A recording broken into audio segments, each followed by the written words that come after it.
Wow. Now, this animal that came out Wow. was in the sea, so obviously had gills.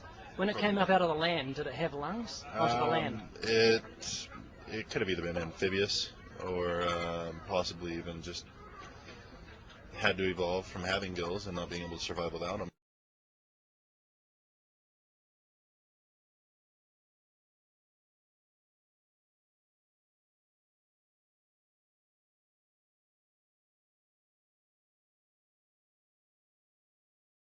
So you think we may have come from birds? It's possible. It's really possible from anything.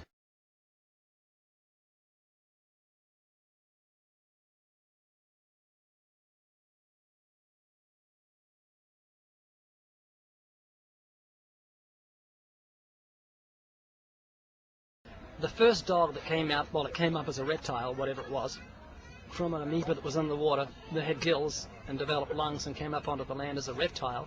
Was it male or female? Probably unisex.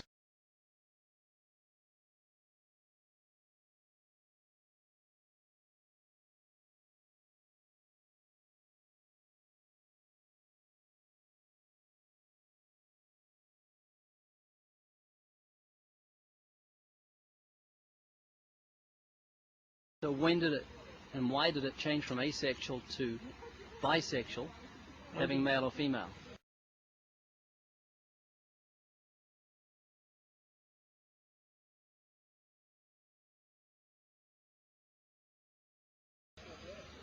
Probably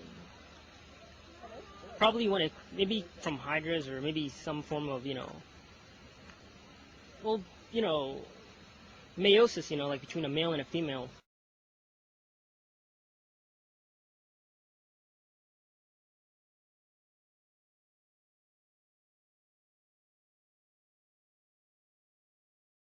So the first reptile that was under the sea as an amoeba, for millions of years, developed lungs under the water, put up on the land, was unisex?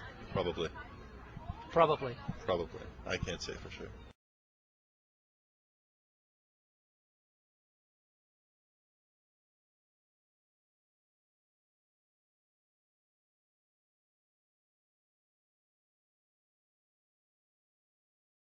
Was it a male or female that came out of the change? It would be both, maybe a hermaphroditic.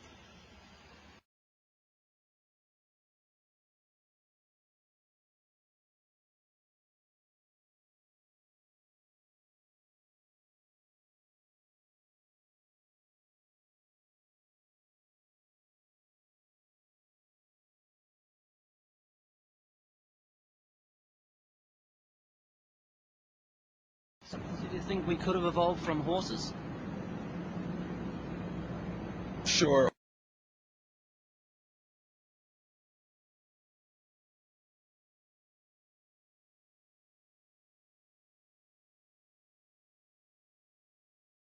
This animal that came out without lungs and breathed and went back in, was he male or female? I don't know. He could, yeah. He could have been a hermaphrodite. He was male and female? Yeah, probably.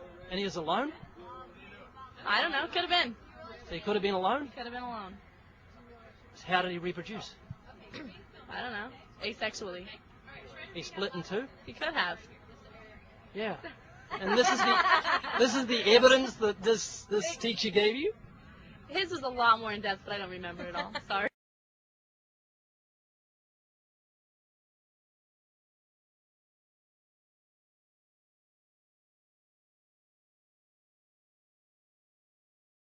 Well, I really have no idea. I'm not an expert on that subject. But then you gotta know that I'm not authoritative. You're not an authority on evolution? I'm a personal person, you know what I mean? Like, with no major degree or anything.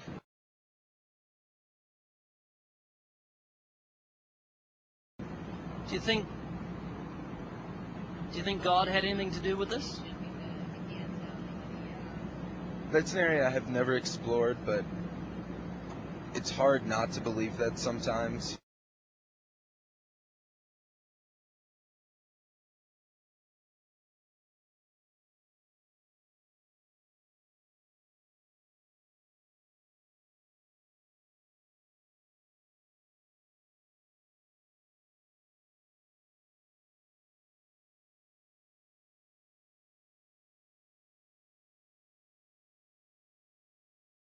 Okay, here's a simple lesson on evolution.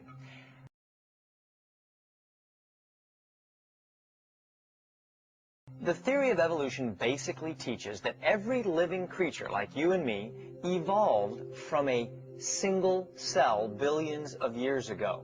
So that means that every animal supposedly transformed into another kind of animal over time.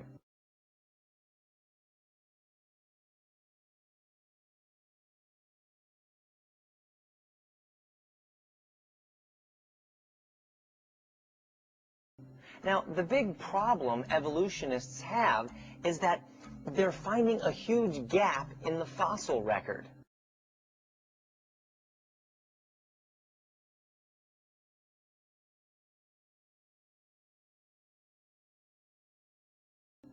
In other words, when archaeologists dig up the bones of these dead animals, they don't find these transitional forms that helped one animal transform into another animal.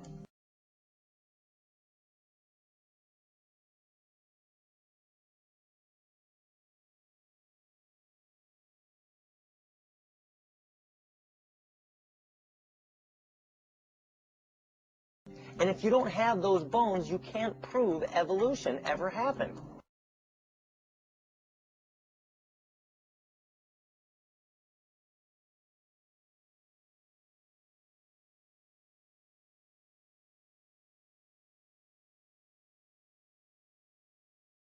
That's what they're calling the missing link. And there's not just one. There would have to be thousands and thousands of those transitional forms.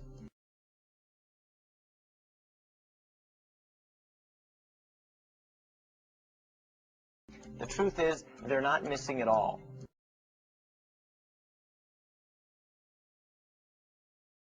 They never existed in the first place.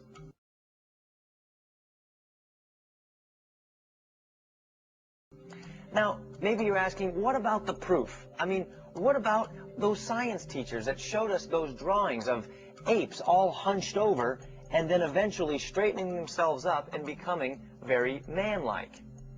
Well, remember, those are just drawings. That's not proof.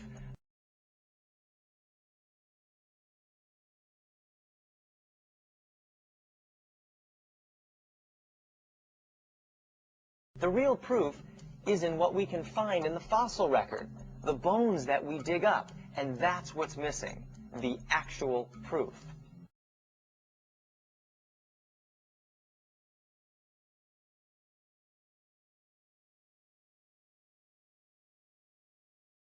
In reality, this is what scientists actually have. Me and the monkey.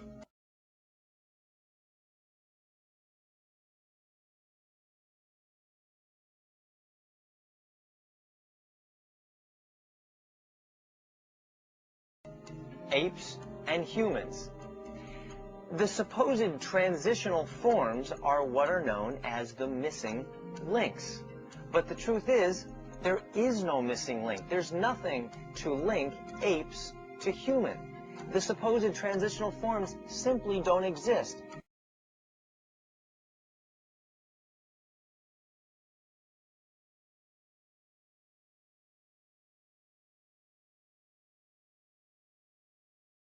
Except in the imagination of evolutionists who want to justify their theory.